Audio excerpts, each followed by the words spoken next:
ఆధునిక దేవాలయంగా పేరొందిన నాగార్జున సాగర్ లక్షలాది మంది జీవితాల్లో వెలుగులు ప్రసాదించింది. మరెన్నో లక్షల మంది కడుపు నిండా అన్నం తింటున్నారంటే అందుకు కారణం ఈ నాగార్జున సాగరమే. జీవనది కృష్ణమ్మ పరవళ్లు తొక్కుతూ పంట పొలాలను సస్యశ్యామలం చేస్తుంటే సస్యసిరి నాట్యం ఆడుతోంది. అయితే ఇదంతా ఒకవైపు మాత్రమే. దీని వెనుక ఎన్నో విషాద గాథలున్నాయి. సాగర్ ప్రాజెక్టు కోసం భూములు ఇచ్చిన రైతులు నేటికి పొట్ట గడవని స్థితిలో ఉన్నారు.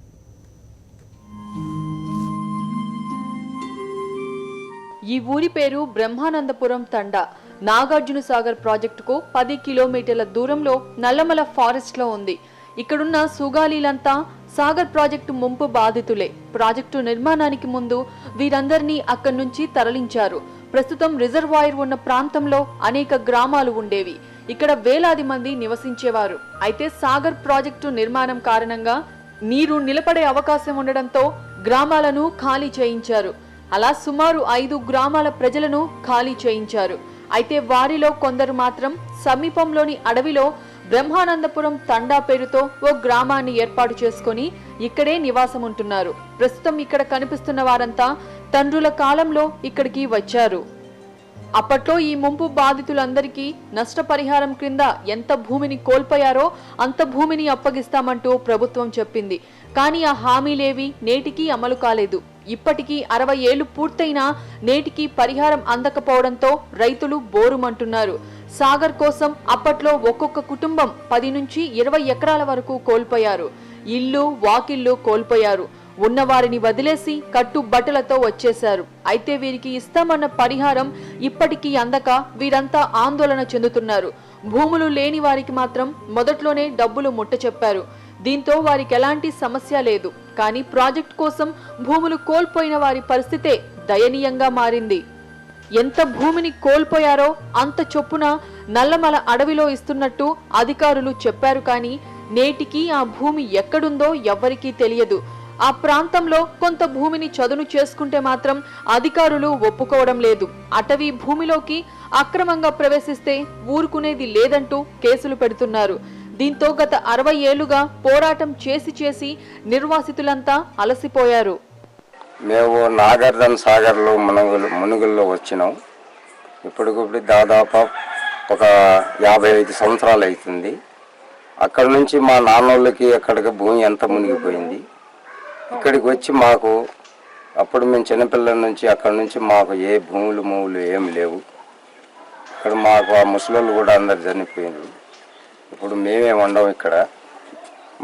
మా కారోళ్ళు 50 సంవత్సరాలు 55 సంవత్సరాలు అయింది ఇప్పుడు లేచి వచ్చి. అంతవరకు దాకా మాకు ఏ మిత్రుడైనా కానీ ఆ ఎలక్షన్ మూమెంట్లోనే కాసేపు తిరిగి ఆ 4 రోజులే మాకు ఎంట పెట్టుకొని తిరిగి అది అక్కడి నుంచి మాకు చేసేవాళ్ళు ఎవరు లేరు. నాగార్జున సాగర్ నుంచి మునుగున నుంచి వచ్చాము.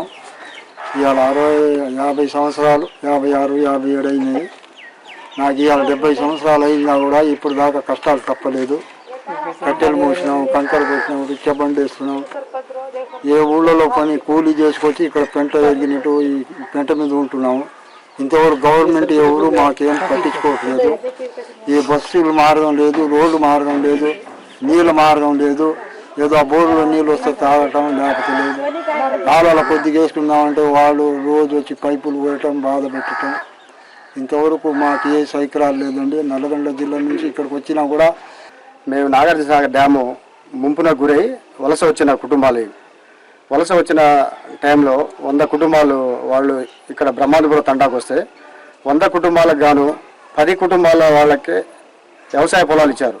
ఇప్పుడు ప్రాజెక్టుకు 60 ఏళ్లు పూర్తయ్యాయంటూ ప్రభుత్వం అట్టహాసంగా కార్యక్రమాలు చేయాలనుకుంటోంది. కానీ ప్రాజెక్టు నిర్మాణానికి అసలు కారకులైన ఈ నిర్వాసితుల సమస్యల గురించి మాత్రం పట్టించుకున్న పాపాన పోవడం లేదు.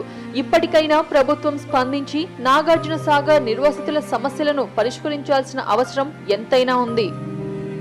సాక్షి న్యూస్, గుంటూరు.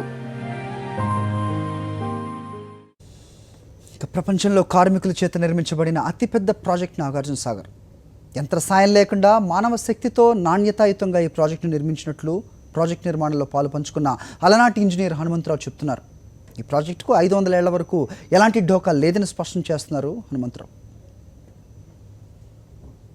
నాగార్జున సాగర్ డ్యామ్ అనేది ప్రపంచంలో అతి పెద్ద ఎత్తైనటువంటి మేసనరీ డ్యామ్ అని దీన్ని అంటుంటారు. కాంక్రీట్ డ్యామ్లు అయితే దీనికంటే ఇంకా పెద్దవి చాలా ఉన్నాయి, ఎత్తైనవి కూడా చాలా ఉన్నాయి. అని మేసనరీ డ్యామ్ అనడంలో ఏంటి దీని ప్రత్యేకత అంటే, మెషినరీతో అయితే మనం కాంక్రీట్ తయారు చేస్తాం మామూలుగా. పెద్ద పెద్ద బ్యాచింగ్ ప్లాంట్స్ ఉంటాయి, అంటే కాంక్రీట్ మిక్సింగ్ ప్లాంట్స్ అనమాట. దాంట్లో మిక్స్ అయిన తర్వాత బెల్ట్ కన్వేయర్లో కానీ, లేకపోతే ఒక ట్రాక్లో కానీ, లారీల్లో కానీ, టిప్పర్లో కానీ కాంక్రీట్ వచ్చి అది డంప్ చేస్తుంటుంది. అది మెకానికల్గా ఎక్కువ మెషినరీతోటి పని జరుగుతుంది.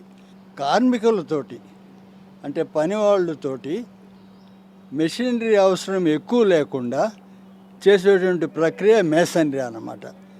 అప్పటి పరిస్థితుల్లో 1950 ఆ పరిస్థితుల్లో మనకి కార్మికులు ఎక్కువ మంది ఉన్నారు పనిచేసేవాళ్ళు. వాళ్ళకు ఉపాధి కల్పించాలి. వాళ్ళకు ఉపాధి కల్పించాలంటే మాన్యువల్ లేబర్ ఎక్కువగా ఉండే పనులు చేపట్టితే ఉపాధి కలుగుతుంది. మెషినరీ ద్వారా అయితే అది తక్కువ మందితో అవుతుంది కాబట్టి ఉపాధి ఎక్కువ మందికి రాదన్నమాట. కాబట్టి మాన్యువల్ లేబర్ తోటి ఎక్కువ పని కల్పించాలనే ఒక ఉద్దేశంతో ఈ మేసనరీ డ్యామ్ని సెలెక్ట్ చేయడం జరిగింది. ఇది ఒక సందేహానికి దారితీసింది ప్రపంచమంతా కూడా. ఇంత ఎత్తైంది, రామారం 400 అడుగులు ఎత్తైనటువంటి ఈ డ్యాము మేసనరీతో కడితే అది నిలుస్తుందా, దాని సామర్థ్యం, దాని స్ట్రెంగ్త్ ఎంత ఉంటుంది. మామూలుగా తెలిసిన విషయం ఏంటంటే కాంక్రీట్ కంటే మేసనరీ తక్కువ స్ట్రెంగ్త్ అని చెప్పేసి మామూలుగా తెలిసిన విషయం. కానీ ఎక్కడా ప్రూవ్ చేయలేదు. మేసనరీ కూడా కాంక్రీట్ లాగే స్ట్రాంగ్గా ఉంటుందని ఇంతవరకు ఎక్కడ కూడా అప్పటికి ప్రూవ్ కాలే. దాన్ని ప్రూవ్ చేసేదానికి టెస్ట్లు, మోడల్స్ అని తయారు చేశారు.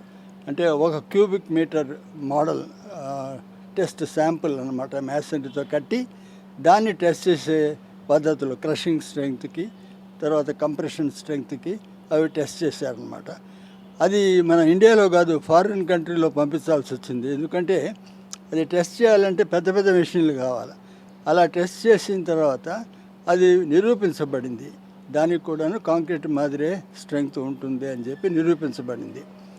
కాబట్టి ఎప్పుడైతే ఆ రిజల్ట్స్ మనకి రూఢి చేసిందో ధైర్యంతో మేసనరీ డ్యామ్ కన్స్ట్రక్షను చేయగలిగామన్నమాట. అప్పట్లో 1955లో నేను అక్కడ ప్రారంభ దశలో ఉన్నాను. అప్పటి నుంచి ఒక 8 ఏళ్ళ దాకా డ్యామ్ పైన పనిచేశాను అనమాట.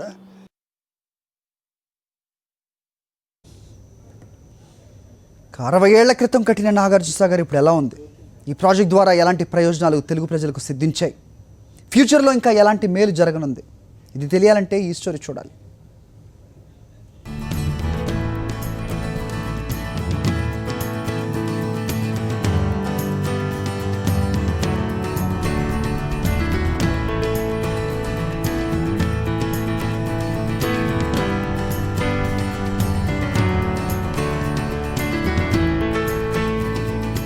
హైదరాబాద్ గుంటూరు రహదారిలో కృష్ణా నదిపై వెలిసిన నాగార్జున సాగర్ను 60 ఏళ్ల నాడు పునాది వేసిన నాటి ప్రధాని జవహర్లాల్ నెహ్రూ ఆధునిక దేవాలయం అన్నారు.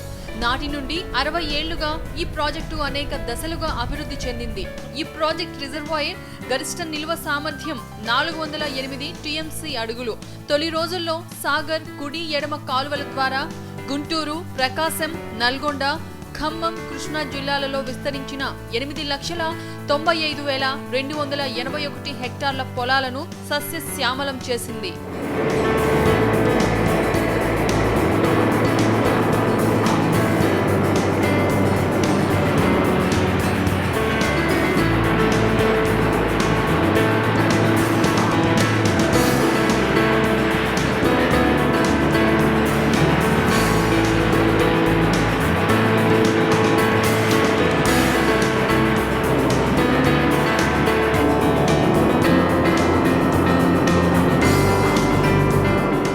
తర్వాతి రోజుల్లో జల విద్యుత్ కేంద్రంతో 2 రాష్ట్రాల్లో కాంతులను నింపింది. 960 మెగావాట్ల విద్యుత్ ఇక్కడ ఉత్పత్తి అవుతోంది.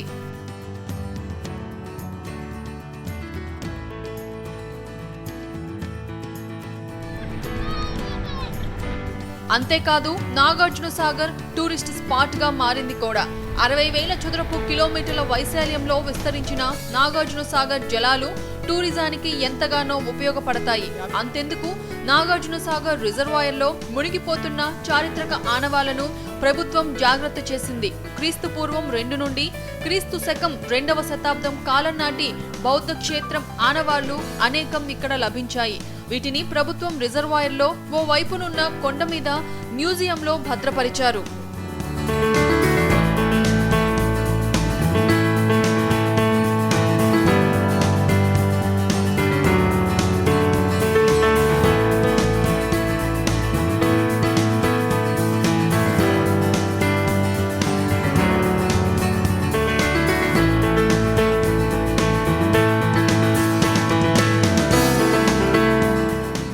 జల విహారానికి ఇష్టపడే వారికి నాగార్జున సాగర్ నుండి శ్రీశైలం వరకు బోటు విహారం మనోహరమైన దృశ్యాలతో కనువిందు చేస్తోంది.